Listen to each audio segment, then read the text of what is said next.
Petit Soleil. Bonsoir, professeur. Ah, le jour est égaré là.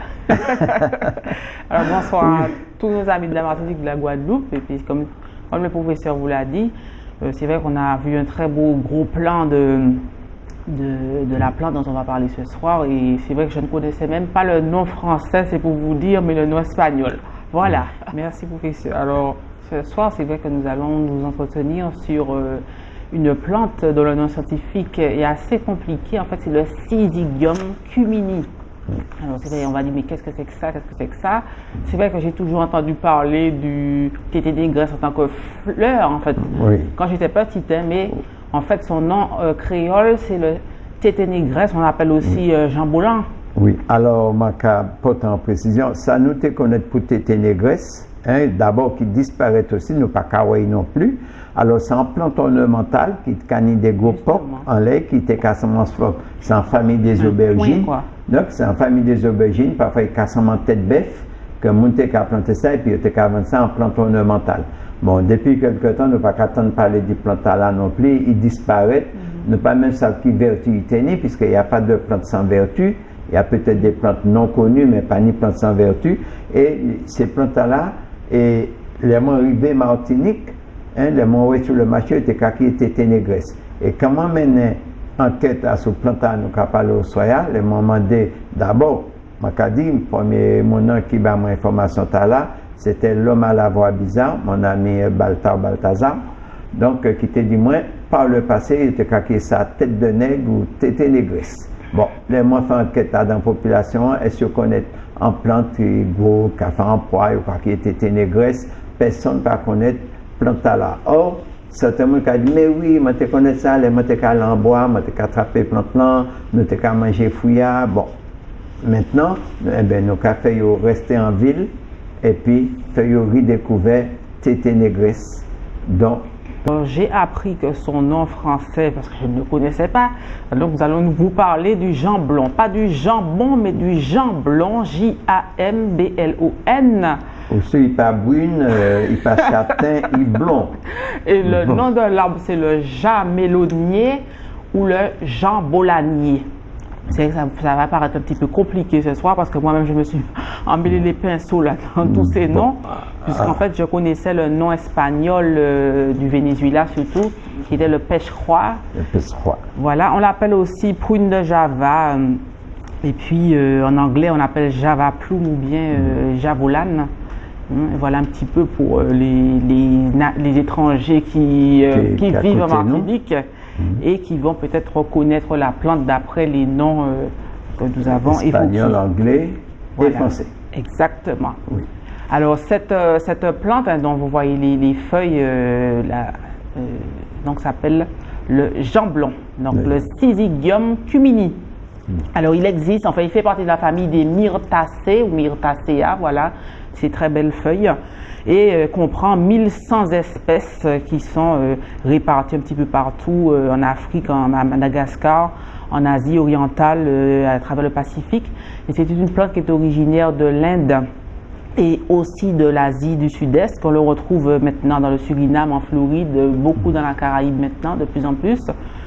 Et c'est vrai qu'il existe plutôt en plantes ornementales, en tant qu'arbuste et en tant qu'arbre.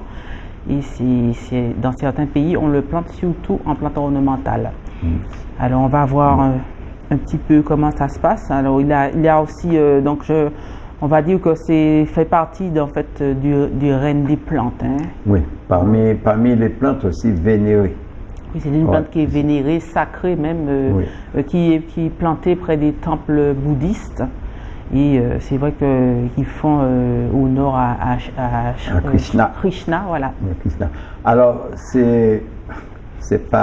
Le gros plant, les bourgeons paraissent gros, mais en réalité, la fleur est toute petite, hein, donc pas plus de 1 cm de diamètre.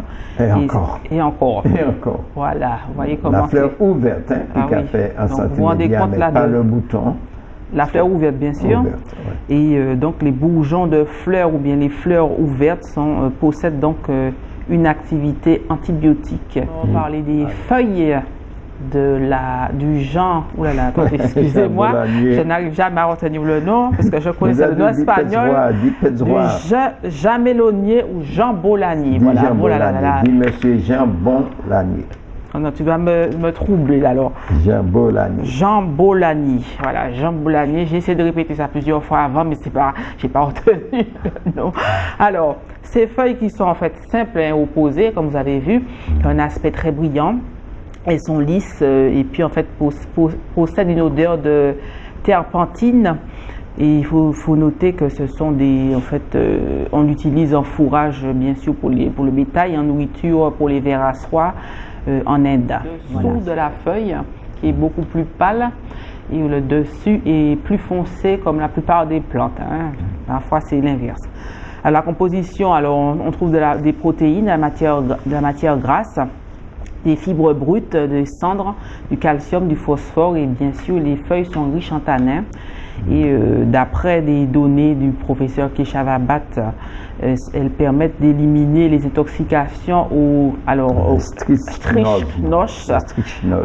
Des noms assez compliqués à prononcer ce soir.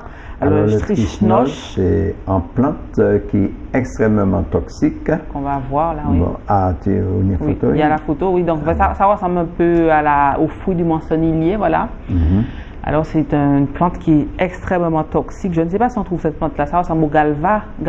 Exactement, Cassama galba. Galba, c'est ça.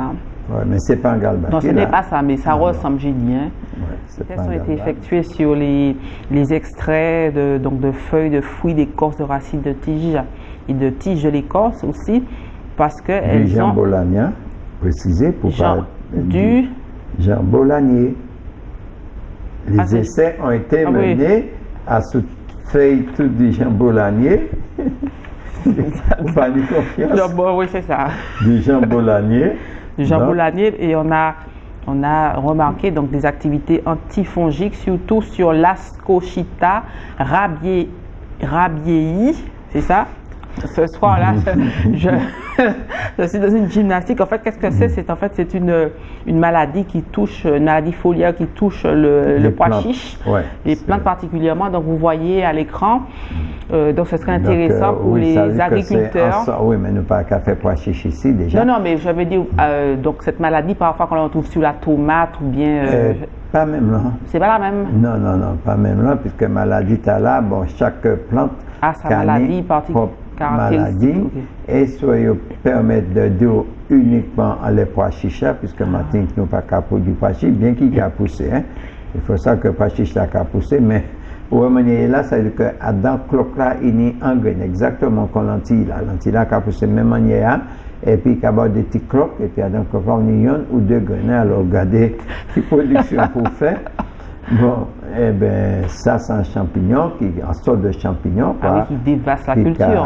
Oui, puisque là, après, pour qu'un dit des bout soufflé, et gousse la même qu'à dessécher avant pour matriter, et donc pour qu'à faire de récolte. Voilà. Alors, une information intéressante, puisque chaque année, c'est vrai qu'on fait des manifestations en fonction de cette maladie. Eh bien, il faut savoir que le Syzygium cumini, je préfère dire ce nom parce que c'est plus facile pour moi. Le Syzygium cumini, le pêche-croix. Le pêche-croix, voilà. Donc c'est une plante qui a été utilisée surtout pour le traitement du VIH. Ce qui est une information qui est assez intéressante parce que c'est une plante qui a énormément de puissance, qui contient des tanins, qui contient du phosphore, du calcium, enfin des noms aussi. Vous avez des huiles volatiles, de l'acide gallique, de l'acide ascorbique, vous avez de bêta-carotène, de glucides et compagnie. Donc tous ces composants qui vont jouer un rôle très important dans la prévention et aussi dans le traitement des maladies. Alors en tant qu'activité antibiotique également, donc qui a un agent qui lutte contre les microbes très puissant. Je parle toujours des feuilles de pêche-croix ou de Jean Bolanier, voilà, j'y arrive. Et puis, il faut noter que ça m'a fait penser au Nîmes, c'est justement ces fameuses feuilles qui vont renforcer les dents et la gencive. Oui, mais pas seulement Nîmes, là, on y fait gruyave là, on y fait mangoa, on y fait tamarin, on y fait noir, Donc, nous avons le bossadan jetable. Et quand on remarque bien, je constate que ce sont des plantes qui contiennent beaucoup de tanins, justement, qui ont ces vertus. Donc, on a démontré que ces feuilles donc, contiennent des propriétés antibactériennes qui peuvent être utilisées donc, pour les inflammations des gencives. Et puis, bien sûr, pour lutter contre la gingivite. Et puis, il faut savoir qu'aux Zanzibar, les indigènes utilisent les jeunes pousses du jamboulanier pour nettoyer leurs dents, tout comme on fait avec les petites brindilles de Nîmes. Alors, parce qu'en Afrique, c'est réglisse. Réglisse? Réglisse. Oui, pour garder pour nettoyer. Le jus des feuilles qui est très efficace en ce qui concerne la dysenterie, puisque les feuilles sont riches en tanin. Le tanin, c'est un astringent. Donc la dysenterie qui est en fait ça dépasse la diarrhée chronique, en fait c'est une autre forme. Et on peut aussi la combiner avec des feuilles de mango. Là c'est en mortier. Au cas mettre en ciment même. Bon, on peut soit ajouter petit brin gingembre épine. Là, faut pas un marteau piqueur après. Ah oui. Ouais. Mais c'est vrai qu'il y a des gens parfois qui ont des relâchements, qui ont des problèmes, qui ont des diarrhées en permanence, dès qu'ils mangent, il y a des gens comme ça, dès qu'ils mangent quelque chose, surtout leur maladie de Crohn. Alors ils ont une diarrhée, donc c'est vrai que c'est intéressant de savoir ce type d'information. Alors toujours avec les feuilles, on peut les appliquer pour lutter contre les taches de brûlure. Donc, c'est une application locale, bien évidemment, et qu'on retrouve. Il faut répéter plusieurs fois l'opération. Donc, il faut il faut les broyer. Hein, donc, on fait une pâte, un genre de pâte, et puis appliquer sur la peau, et on retrouve la couleur normale de sa peau, mais répéter plusieurs fois l'opération, puisque c'est un usage externe, il n'y a pas de souci. Alors, les feuilles de jamboulanier ou de Syzygium cumini peuvent aider l'organisme à absorber la vitamine E, parce qu'il y a des gens qui ont des véritables problèmes à ce niveau. Et puis, c'est vrai que c'est un des chapelets des Martiniquais, je suppose aussi des Guadeloupéens, donc je vais parler de l'hypertension artérielle. Non, des gens de la société moderne, ici comme ailleurs. Bon, c'est vrai que, et puis civilisation fast-foodienne, non? Donc, nous savons très bien que tout organisme a complètement chamboulé. Et attention à là, c'est vrai que la Kenya nous nie en pile, mais en Europe aussi il nie. Hein? Oui. Alors c'est l'utilisation des feuilles pour lutter contre l'hypertension artérielle. Au Brésil, parce que dans toute cette zone-là, on utilise beaucoup les feuilles de jamboulanier. Alors elles sont utilisées pour